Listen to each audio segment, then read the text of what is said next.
బెజవాడ యువకులు జీపులతో హల్చల్ చేసిన ఘటన దర్యాప్తులో కీలక విషయాలు వెలుగులోకి వస్తున్నాయి. గురువారం వేకువజాము నుంచే రోహిత్, ఓంల మధ్య ఫోన్లో వాగ్వాదం నడిచిందని పోలీసులు గుర్తించారు. యువతి విషయంలో ఇరువురి మధ్య మాటల యుద్ధం తీవ్ర స్థాయికి చేరడంతో గురువారం సాయంత్రం ఓం రోహిత్కు ఫోన్ చేసి తన వద్దకు రావాలని రెచ్చగొట్టాడు. ఘటన జరిగిన తర్వాత ఇరువురికి డ్రగ్ టెస్ట్ నిర్వహించారు.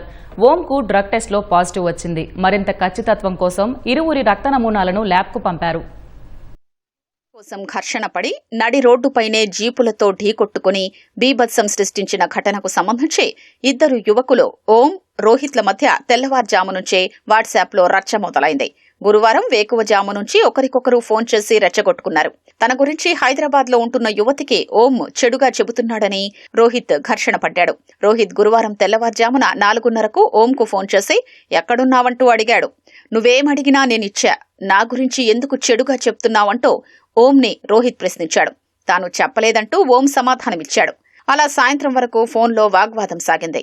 సాయంత్రం 5 గంటల సమయంలో రోహిత్కు ఓం ఫోన్ చేసి తన వద్దకు రావాలంటూ సవాల్ విసిరాడు. మళ్లీ 7 గంటల సమయంలో మళ్లీ ఫోన్ చేసి ఇంకా రాలేదంటూ రెచ్చగొట్టే ధోరణిలో రోహిత్ మాట్లాడాడు. దీంతో సుమారు రాత్రి 8 గంటల సమయంలో ఆర్ఆర్ గార్డెన్ సమీపంలోని హైటెన్షన్ రోడ్డుకు చేరుకున్నాడు. ఆ తర్వాత జీప్లతో రోడ్డుపైనే ఢీకొట్టుకున్నారు.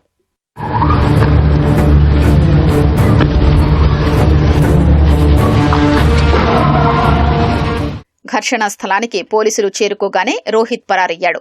ఓంను అదుపులోకి తీసుకుని స్టేషన్కు తరలించారు. పోలీసులు అతన్ని విచారిస్తుండగా రోహిత్ నాపై దాడి చేస్తుంటే తిరిగి దాడి చేయకుండా చేతులు ముడుచుకుని కూర్చోవాలా అంటూ ఎదురు ప్రశ్నించినట్లు తెలిసింది. ఆ తర్వాత పోలీసులు ఇద్దరి వాహనాల్ని పరిశీలించారు. ఓం వాహనం చక్రం ఊడిపోయి ఉంది.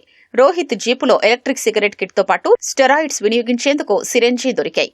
దీంతో ఇద్దరికీ పోలీసులు ర్యాపిడ్ కిట్లతో డ్రగ్స్ పరీక్షలు నిర్వహించారు. ఓంకు పాజిటివ్ వచ్చింది, రోహిత్కు నెగటివ్ వచ్చింది.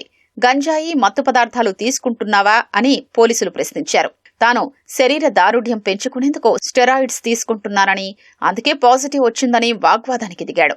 దీంతో మరింత ఖచ్చితత్వం కోసం ఇద్దరి రక్త నమూనాలు తీసుకుని పరీక్షలకు పంపించారు. మత్తు పదార్థాలు ఉన్నాయన్న అనుమానంతో ఓం, రోహిత్ ఇళ్లలో శుక్రవారం రాత్రి పటమట పోలీసులు సోదాలు చేశారు. తనిఖీల్లో మత్తు పదార్థాలు దొరకలేదు. ఇద్దరి కుటుంబ సభ్యుల్ని పోలీసులు స్టేషన్కు పిలిపించి హెచ్చరించి కౌన్సెలింగ్ నిర్వహించారు. ఘటనకు సంబంధించి పటమట పోలీసులు బీఎన్ఎస్లోని పలు సెక్షన్ల కింద కేసు నమోదు చేశారు. A1గా బోల్లా ఓం, A2గా లింగమనేని రోహిత్లను చేర్చారు.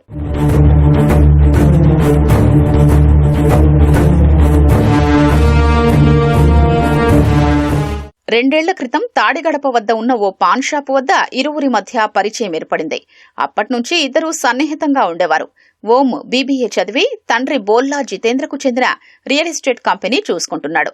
రోహిత్ తాడేపల్లిలోని ఓ కళాశాలలో బీబీఏ మొదటి సంవత్సరం చదువుతున్నాడు. అతని తండ్రికి ట్రాన్స్పోర్ట్ సంస్థ ఉంది.